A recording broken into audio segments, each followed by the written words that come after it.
सास गारी तेरी ननदा मुहलवी दीवार।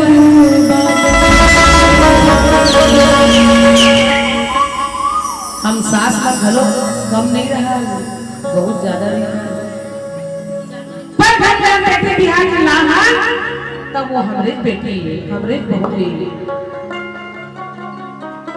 हमू आज बेटी बने हैं। उकर बाद में शादी होगी बीस हम सास बने हैं, तो हमारे सास बनना भी बहुत अच्छा। बेटी मन के ऊपर में ध्यान देना चाहिए और बेटी ऐसा अपन बहुला रखना भी चाहिए।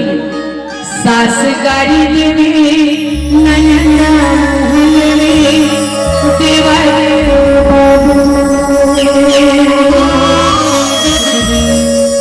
सैया गारी देवी पड़ोसी कमल रे करा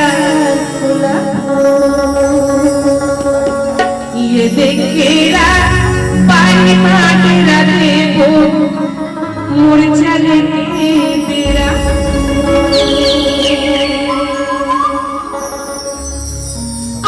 सास गारी देवी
Thank you.